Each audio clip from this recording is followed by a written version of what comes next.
Welcome to Fantasy and Enchantment, where I describe fantasy books to my husband and see if he's enchanted.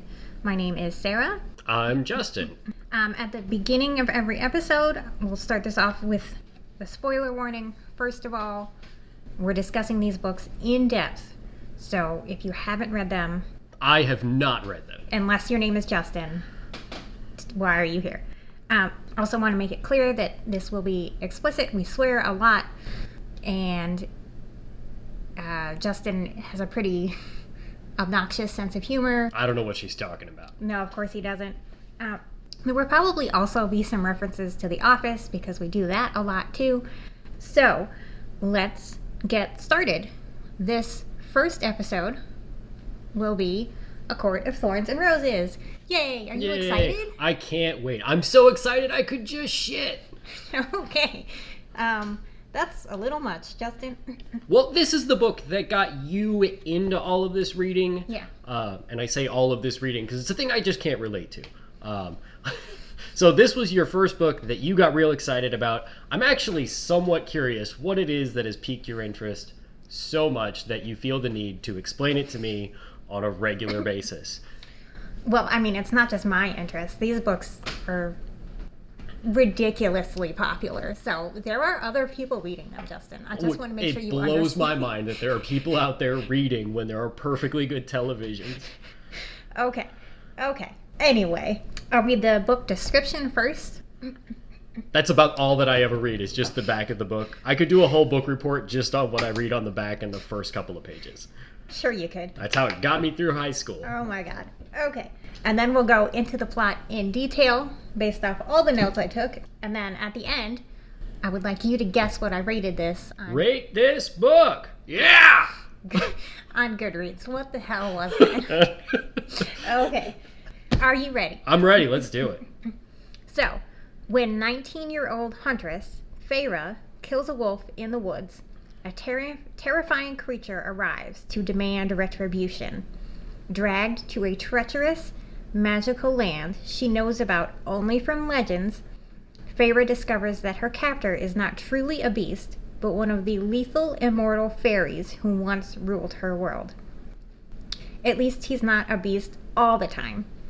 As she adapts to her new home, her feelings for the fairy, Tamlin, transform from icy hostility into a fiery passion. Oh, she's gonna fuck this thing. I can see this coming. I knew you were gonna say that. Oh my god. Jesus Christ. This is the Fairy Smut book. Oh, so, great. Yeah. Now I forgot where I was. Into a fiery passion that burns through every lie she's been told about the beautiful, dangerous world of the Fae. But something is not right in the fairylands. Okay, that was our cat. That was also our cat.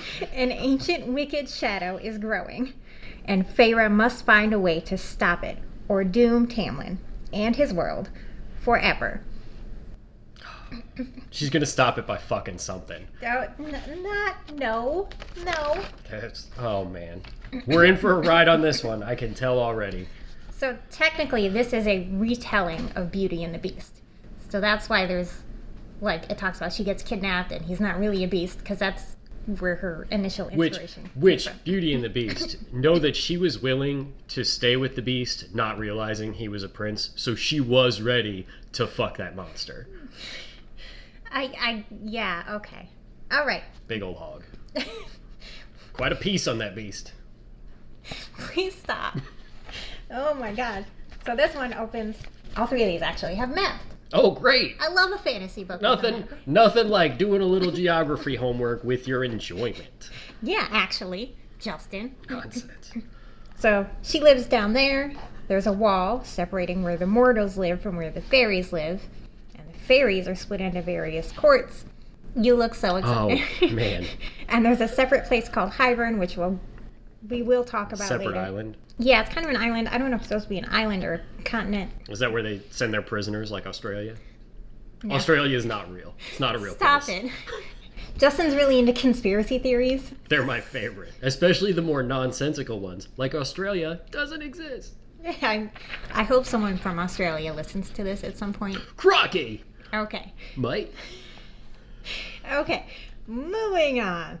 So, in this whole setting, in the beginning of the story, we learn that there was a war 500 years before this happened between the fairies and the mortals, because mortals were enslaved by the fairies. At the end of the war, the wall was put in place to keep them separated. So they had very little interaction. Okay. All Feyre really knows is what she's been told by other people. I might be wrong, but I'm pretty sure she had never seen a fairy up until her encounter with Tamlin, really, because she didn't really know about the wolf. Or, like, she didn't, I think she knew, but she didn't, like, know. She wasn't 100% sure. Got it. So, we got that. Feyre is one of 3 sisters. She's the youngest of the 3. Elaine and Nesta are the other 2. There's her dad. Her dad has an injury because, like, their mom died, and he was a merchant, and he got into a lot of debt, so these people showed up at their house and, like, beat the crap out of him, and his leg is permanently... You don't mess with the family. Okay. Beat the crap out of him. So he doesn't work either because he can't or he won't. So Feyre... Bum. Living off the government dime. No, he's living off of his youngest daughter's hard work. So it's almost worse. Because she's like... What that thing say, 19? Yeah. I don't know about you. I was dumb as shit at 19. I'm still dumb as shit. Fact. Anyway, so that's where we open the story. Feyre's out hunting in the woods. It's the middle of winter. So there's not a whole lot of hunting to be done. She knows her family's going to starve soon if she doesn't find something. And there's this... Poor planning is what that is. You got to plan for the winter. Winter is coming. That's what I learned from fantasy. Saw that on TV. This isn't Game of Thrones, actually. It's the same thing. They're all the same thing. Except this one... No, they fucked a lot in Game of Thrones. They did. They didn't fuck any monsters, though. I guess they didn't... Anyway, we're not getting into that right now. Damn it, Justin. This is going to happen a lot, I feel like. Clip it! Okay, fine. She's in the woods. Big ass wolf shows up, like enormous, like she can't stop talking about how fucking huge this thing is. And the wolf is looking at this deer that she was gonna hunt. So she's like, I gotta kill the wolf first, or we're all gonna starve to Plus, death. then you get wolf meat. I don't think she ate the wolf. It's really big, though. Lots of meat. Okay, she didn't eat the wolf. Just want to clarify, Justin. Fair. Okay, so she kills the wolf, gets the deer, skins the wolf, and then takes the wolf pelt and the deer back to her house, and that's kind of like the first step in the story. Waste of perfectly good meat if she doesn't eat the wolf. She did not eat the wolf because the wolf was, fun fact, a fairy. Some of them can shapeshift. They have like different powers. This particular one could shapeshift. Fairy meat. Yeah, it would have been... Don't tell me you wouldn't try fairy meat if you saw it on a menu. I'm not having that discussion with you, Justin. I'm not doing it again. Oh, man. Justin once told me that if he saw people meat on a menu somewhere at a restaurant, he would try it just to see. Again, you have to understand, not if it's illegal. If it's illegal, we got different problems. We're calling the authorities. But if it's perfectly legal to eat farm-to-table people meat, it's probably tender. It's probably delightful. It might taste like chicken. Put a little barbecue sauce on it. It'll be great. I'm going to throw up. I can't. Okay. She sells her wolf pelt at like a market in their little village. You hear about this guy that she's fucking, but she's not, like, she knows they're not going to get married. She's just getting piped down from everybody. Just the one guy, actually. And the fairy. We're not there yet, but Not she's there going to be yet. taking some D from the fairy. But we're not there yet, Justin. A little trollop. Okay. Anyway, they get back to their house. They're having some kind of conversation. And then all of a sudden, this big, huge monster thing, it's described as like having these weird horns and claws. It's kind of looking like a deer-wolf hybrid thing. Smashes down the front door and demands to know who killed the wolf. And wasted that perfectly good meat. no. Demands to know who killed the wolf. Feyre immediately says, I did it. And did you know he was a fairy? And she says no. And he's like, I don't believe you. And then he says, based on the treaty from the war 500 years before, if a human kills a fairy, then... War's back on! Yeah, she restarted the war all on her own. This one thing. Anyway, because she killed him, he has the right to demand a life in retaliation. So either he can kill her, or he can come to her land and live in his land. And she chooses not dying. Fair assessment. Yeah. So they go across the wall into his... She gets a nice little vacation. Well, we'll get to that. Not a vacation. She goes to the spring court. Okay. Which is the very first one. Seeing this on the map. I had to show him the map again. Thanks for the geography. You're welcome. And she meets his kind of like second in command, whose name is Lucian. He's got one eye. So wait, is the fairy like a militant? Like he's part of like some kind of army or something? Because you said second in command, or is he in charge up there? It's more of a political second in command kind of thing. So he's their Joe Biden. I would put myself. Okay. Moving on from that. She meets Lucian. He's got one magical eyeball because it got cut out somehow. We don't know how at this point. So his other one became magic.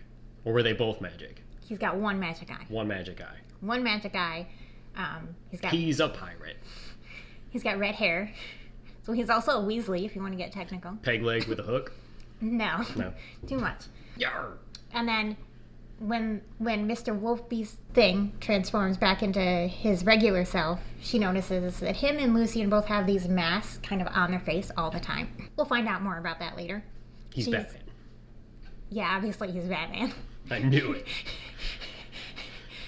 She's living in his house. She's very wary about everything that's going on. She doesn't trust these people. She grew up thinking, one, that fairies can't lie, and two, that iron hurts fairies. She killed the other wolf with an ash arrow, because that's the other thing, is ash wood hurts fairies. Wood, iron, can't lie. She learns pretty quickly the iron and the not lying are themselves lies.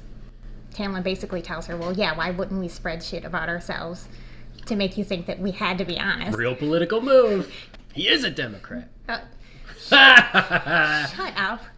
So she learns more about fairies while she's there. There's all these weird creatures kind of running around. She keeps hearing about this mysterious her that people are kind of scared of. And Lucian at one point says, if you really wanted answers, you would hunt down this thing called the Suriel, which is essentially like a different species of fairy. He tells her how to do it. Lucian is also really ignorant of like human people and their strengths and weaknesses, so that comes into play. And later. soulless, because you said he's a ginger. Sure, let's go with that. Feyre gets the Suriel, finds out that Tamlin is the High Lord of the Spring Court. So he is in charge of the entire Spring Court. And He's a big dog. He's a big dog. With the big hog. Okay. That changes things because it means that he is in a huge position of power. And she's also freaking out because, like, when her mom was dying, she made this promise to take care of her family, and now she's not there, and she's like, they're going to starve to death, and that deer meat is already gone. And I had Should to have brought back that wolf meat. I had to fake fairy meat. Fairy meat, whatever. Meat's meat. It was on the menu. No, I'm not eating people meat, Justin. So she's trying to figure out ways that she can maybe get back home. Is there a loophole in this treaty that Tamlin talked about? Eventually, Tamlin tells her, like, I would not have brought you here without also making sure your family was okay. They're fine. I made sure they're taken care of. And she just basically, like, deflates. And she's like, well, what do I do with myself? And also, she likes to paint, so Tamlin was like, you can paint some stuff. And so she starts painting. Yippee! So she hunts, she paints. She's kind of a jack of all trades. Not really. No. You'll see. And then she also hears about this festival that they're planning, some kind of religious festival. It's called, I hope I'm pronouncing this right, because fantasy books, weird words. They make everything up. Yeah, that's kind of the point. Kalanmai, big festival where Tamlin, as the High Lord, is offered some girl to fuck. Bitches love a festival. To encourage fertility in the land. Copulation amongst all. Yes. Hosing them down. And everybody's warning her to stay away from the festival. Like, you can't be there. You're human. It's not going to go well for you. So she's like, okay, fine, I won't go. But then she gets really curious and she's like, I just want to see a little bit. She sneaks out of the house, wanders down to where Kalan Mai is happening. Sidebar, is she a prisoner of his house, or is he kind of letting her float around town? So he is letting her, like, wander the grounds pretty freely. As long as she stays in Prithian, where the Spring Court is, their continent, whatever. As long as she doesn't go back to the Mortal Lands, she can basically do whatever. Okay. He's been very clear that, like, you are not, like, a prisoner. I got what I needed out of this treaty. He just wanted to have a play toy, essentially, and she Yes. just hangs out. That's the impression at this point. Is yes. she cleaning? Does she cook for him? What's her role? No, like? he's rich as shit. He's got people doing that for him. So he really isn't benefiting at all from her being there, other than holding up his end of the treaty. Yes, supposedly. Because, again, that's all we know at this point. Got it. I don't want to spoil anything for you. Oh no, don't spoil the story. Not yet, anyway. She goes to Kalan Mai. She runs into these 3 fairies who are, like, maybe about to try to rape her. And then this other guy, who she literally calls the most beautiful man she's ever set her eyes on, walks up and says, there you are. I've been looking for you. And he gets the other fairies to leave her alone. He's like, you shouldn't be here. You need to go back to where you came from. Rape is bad. Rape is bad. I know. That's Rape not good. We do not advocate for rape on this podcast. hot take. Rape is bad. Hitler also bad. Hitler and rape, bad. Strong stance against both. Hot takes all around. So she goes back to their house, to the palace. Not the mansion. rapist house, the hot guy's house. The hot guy's house, yes.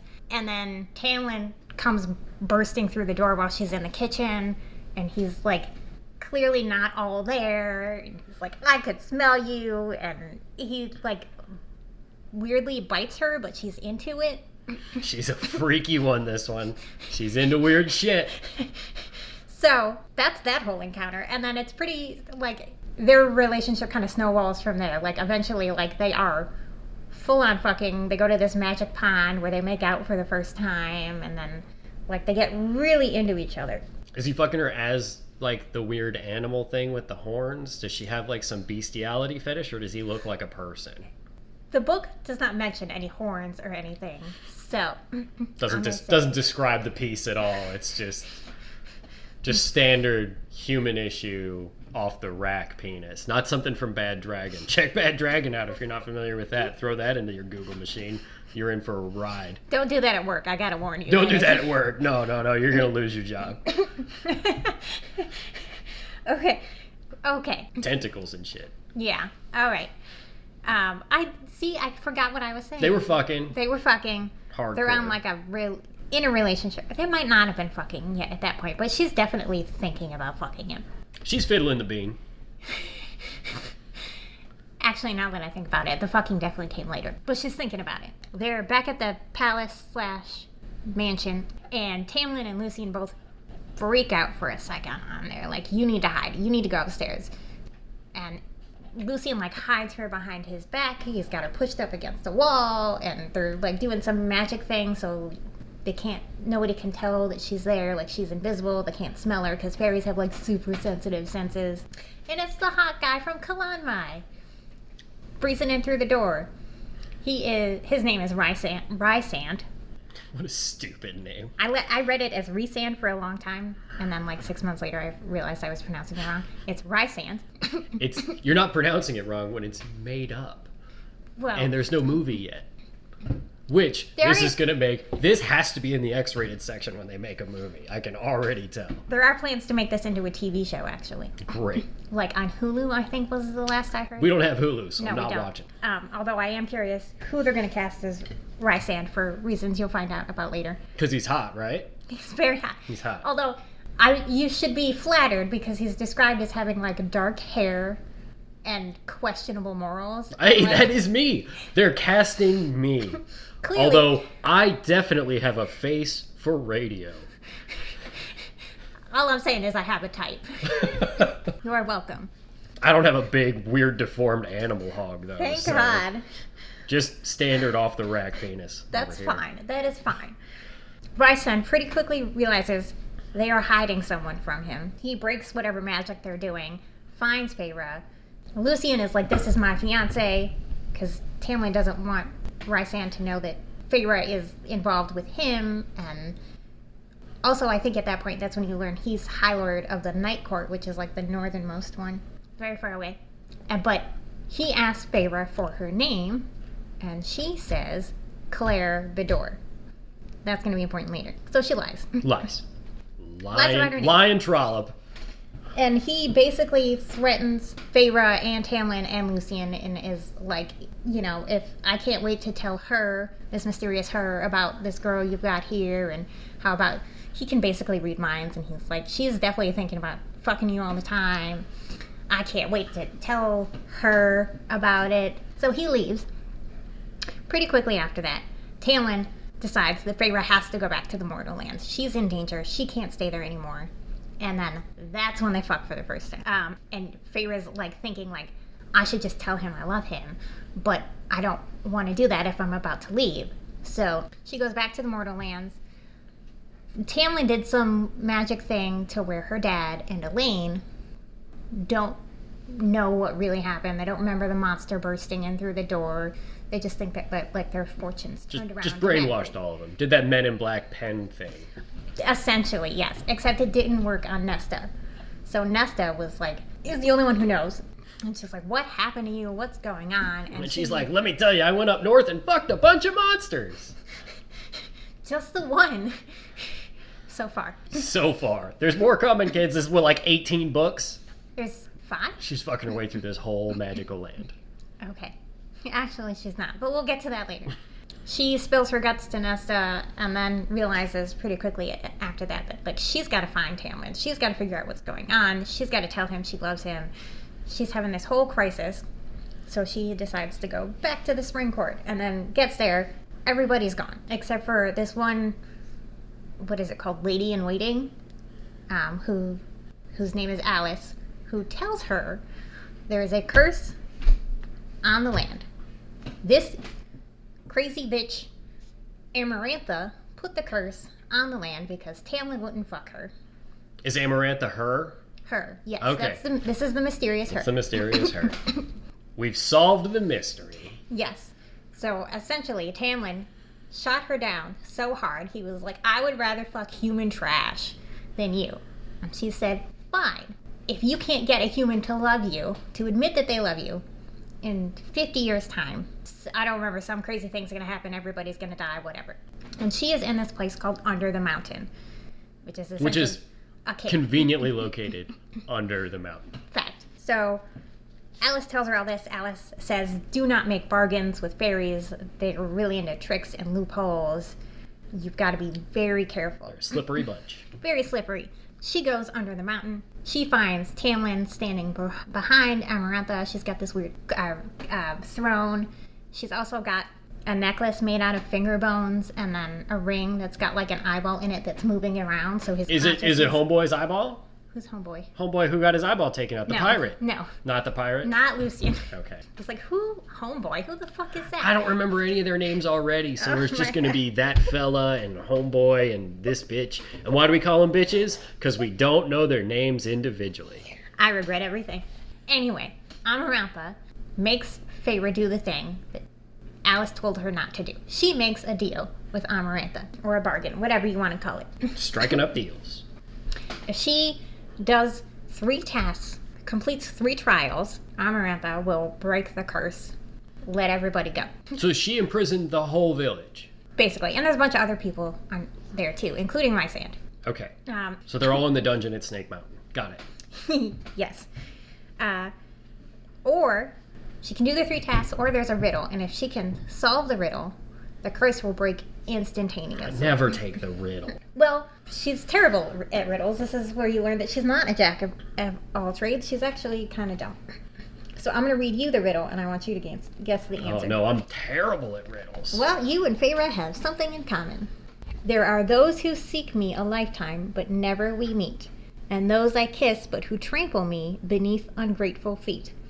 At times I seem to favor the clever and the fair, but I bless all those who are brave enough to dare. By large my ministrations are soft-handed and sweet, but scorned I become a difficult beast to defeat. for though each of my strikes lands a powerful blow, when I kill, I do it slow. Yeah, that's... First of all, that's way too many lines for a riddle. Second of all, I have no idea. Okay, so... And I don't think you're supposed to know the answer to the riddle. Does it immediately tell you the answer to the riddle? No. It keeps you waiting. Yeah. Yeah, so I'm not too stupid. You're not supposed to know the answer. I didn't figure it out right away either. I think my guess at the time was like, it's gotta be like death or something. But I was wrong. We'll get to that later. Answer to the riddle coming soon. Also, while she's there, she sees Claire Bador nailed to the wall behind where Amarantha's throne is, because Claire was a real person who lived in her village. And it was just like the first name she could think of when Rysand asked for her name. So now she's got this. So she just made up a name that just happened to be a real person? No, she knew Claire. Okay, so she stole Claire's name and lied. Yeah. Got it. Because it's actually kind of hard to come up with a fake identity on the fly. Hey, we didn't touch on that. I didn't know Claire was real. Yes, Claire was a real person. Now Claire did. Now Claire nailed to the wall. She did. She did. D-E-D did. So then she starts going through these 3 trials. The first one is she's got to fight this giant monster worm thing. I kind of imagined it as like the worms from Dune, or even... Tremors? Tremors would be a good one. Tremors. If you've not seen the movie Tremors, turn this off right now and go watch Tremors. It's one of the greatest movies of all time. Justin has questionable taste. I just want to say that right now. It's a lie. That's a great movie. Also, I imagine this giant worm monster as a huge penis. Because I feel like everything in this book is penis related. That's why you women like it so much. Penis, penis, penis, penis, penis. Okay, you made your point. So the worm is blind, it navigates through smell. Just one eye? No. One-eyed worm? No eyes. No. No eye worm, Justin. I just realized what you were saying. Kind of hate you for it. Anyway, no eyes, blind worm. Feyre eventually sets a trap for it, but in the process she hurts her arm really bad. So she finishes this trial. Amarantha shoves her into a dungeon and is like, well, we'll get to the second one eventually. Trial number 2, your bitch ass is living in the dungeon. And Feyre keeps thinking, Lucien is going to come for me, he's going to help me heal. But then she also thinks, again, Lucien has no idea how humans work. Also a pirate. Okay, sure, he's a pirate, whatever. Scurvy. She does not have scurvy, she is infected. She's running a fever, she's gonna die. All sounds like scurvy to me. Do you even know what scurvy is? Nope. Clearly. Just a pirate disease. Walk the plank. Okay, anyway, Lucien not coming, because he thinks... Just breathing heavy. Stop. But you know who does show up? Huh. Do you remember? The hot guy? The hot guy. Hot guy with the big piece. It's Rysand. All right. Me in the movie adaptation. Dark hair, asshole. Me. Yeah. Rysand shows up and he offers to heal her wound in exchange for some of her time. Don't make deals with the monsters. Don't make deals. They negotiate back and forth. She gets it down to a week every month that she has to spend with him. It's like a custody battle. Basically, custody over her somehow. It's pretty weird.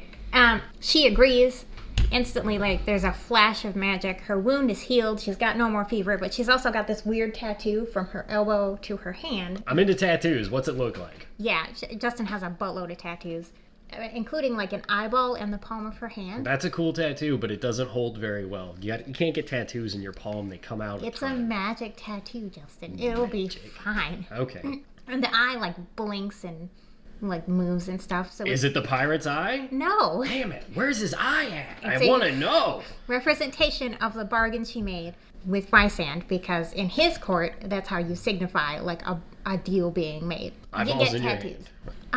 This one instance, yes, eyeball in her hand.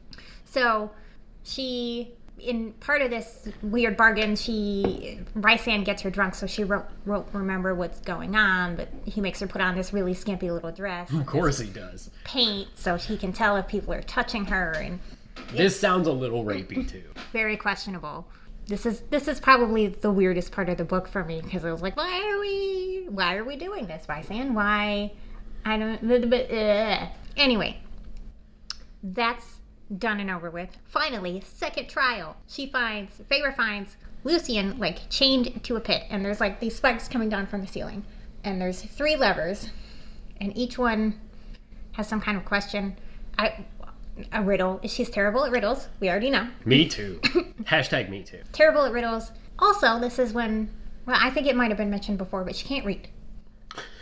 This bitch is dumb. Well, her family's been poor for most of her life. She had no tutors. There's no formal education where they live. She can't read. So she dumb. A little dumb. But she has this weird tattoo with Rysand now. So she goes to pull, I think, the first lever, and she gets like a sharp pain in her hand. And then looks up at Rysand, and he's like wide-eyed looking. Don't do that. Don't do that. And she goes for the second one, and there's no pain. And then she goes for the third one, and there's a sharp pain again. So she knows door number 2. Door number 2. Rysand helped her out. Doesn't make up for the dress and the pain and the... Behind door number 2 is a new car! It's not death for Lucian. Congratulations. Yay! The pirate lives! Swab the poop dick. Okay. So then, pretty quickly after that, we get to the third trial. She's presented with 3 fairies. Each one, at first, has like a bag over their head. And Amarantha says, you have to kill all 3 of these people. It's Al-Qaeda. I mean, a little bit, yeah. Yeah, now that you say that, I never made that connection. But yeah, it is a little terrorist. First one, pull the bag out, it's just a random person. Off with their heads. Second person, random person. Bag pulls off with the third one. Who do you guess it is? Hot dude? Which hot dude? I Everybody's hot. They're all hot. Jesus Christ. It's Tamlin. Okay. So in order to save Tamlin's court, she thinks she has to kill Tamlin. Well, that doesn't make a whole lot of sense. Well, that's the way Amarantha has it set up, because Amarantha is determined that if she can't have Tamlin, then Tamlin's gotta fucking die. She's a little twisted. Yes. A woman scorned. Yeah. So Feyre's like just sitting there, she's got the stake in her hands, and she's like shaking and freaking out and like, I don't want to do this. And she remembers there's been like pieces of conversation that she's heard where people have mentioned Tamlin having a stone heart, or a heart made of stone. And she's like, I wonder if that was literal. It was. That was part of the curse. His heart has been turned into stone. Okay. So odd. I don't know how that works as far as pumping blood through your body. It doesn't seem real efficient. Don't ask too many questions. It's fantasy. We just make it up.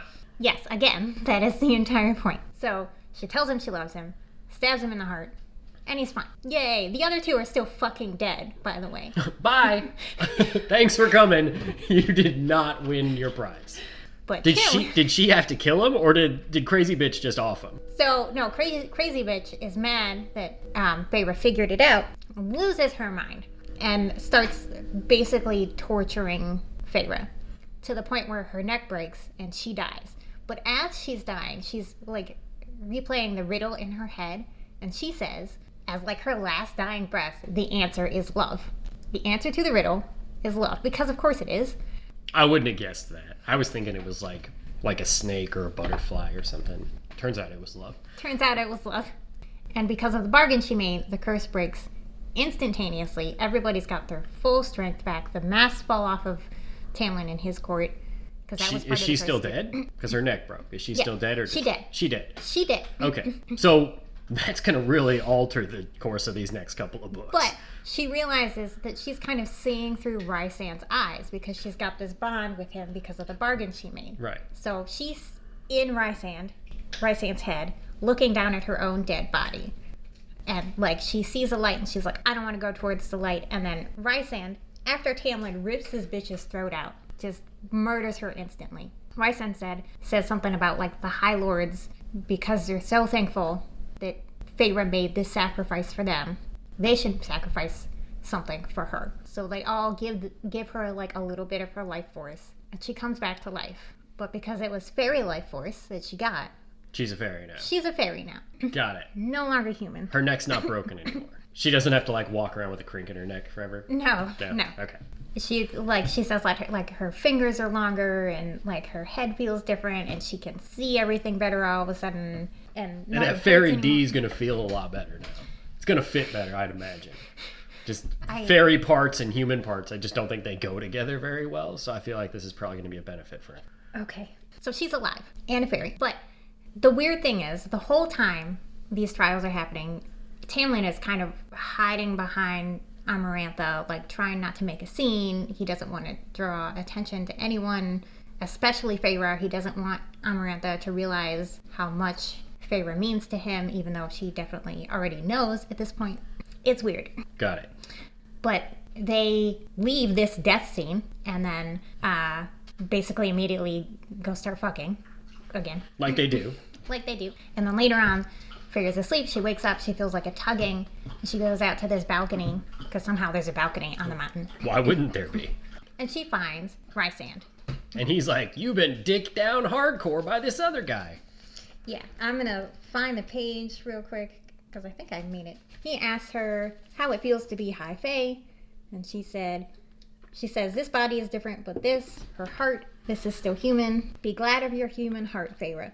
Pity those who don't feel anything at all. I couldn't explain about the hole that had already formed in my soul. Didn't want to, so I just nodded. Goodbye for now, he said. He bowed at the waist and had begun to fade into the nearest shadow when he went rigid. His eyes locked on mine, wide and wild, and his nostrils flared. Shock, pure shock, flashed across his features at whatever he saw on my face, and he stumbled back a step. Actually, stumbled. He disappeared into the air. So, Rysand just kind of freaks out for a second. She's got no idea what's going on. What do you think? Why did he freak out like that? Did he use that eyeball in his hand to look while she was doing it with the other guy? Is that what was going on? So he knows she's banging this other dude and he's wanting to get in it? No, I don't. I mean, I don't. Okay. That's a guess I didn't see coming. No. I still don't know why she's got. Why are there so many eyeballs? Eyeballs in his hand. Crazy bitch had an eyeball. One dude's missing an eyeball. There's a lot of eyeballs in this story, and it seems. But that's the book. That's the whole book. That's it. That's where we end. We end with him doing his walk against the wind, disappear into nowhere and thing. then Feyre goes back with Tamlin. And she goes back with Homeboy, and the end. Happily ever after, or so we think. To be determined. To be determined. So, what do you think I rated this on Goodreads? It's 1 to 5 stars. 1 to 5 stars, which is a terrible way of rating things. Is there like a 1.5, 2.5? No, they only do just full 1 stars. to 5. Yeah. It should be out of 10 at a minimum. That's 1 a to lot 5. of stars. 1 to 5 is terrible. It should be just on a number scale. I would think you gave this, I don't know, let's say a 4.